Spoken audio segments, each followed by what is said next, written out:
दिन खाले बानी बुक रहेला साटा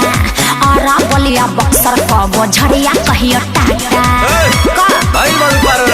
तब का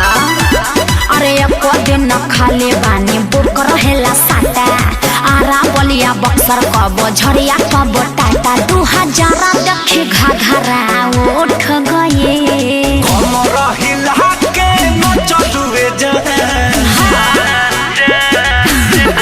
अरे बोला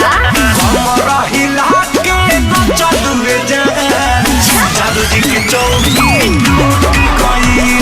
कलखी दबा के हंसलू में जादू जी के चौकी टूटी गई अरे टूटी तबे ना जुटी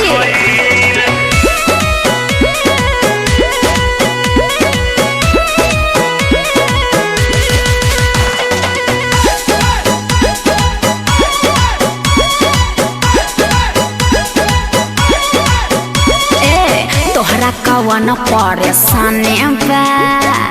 गजबे तोहारी जवानी बा। हाँ तो तोहरा का बुझाता 500 के नचनिया बनी। अरे तेगो भैंसिए खोल ले जो तोहरा कवन परेशानी बा गजबे तोहारी जवानी बा। अरे चल बोली के चाल देख के छाती काहे फाटे अदा और स्टाइल के ना जोड़ा कोनो बाटे आजा लूटे वाला सब है लूट गए हमरा हिला के न चलू हे जाए अरे बोला ना बोला हमरा हिला के न चलू हे जाए जादू जी के चौकी टूटी गई कलखी दबा के हंसलू हे जाए जादू जी के चौकी टूटी गई। हाँ तो टूटी ना टूटबे करी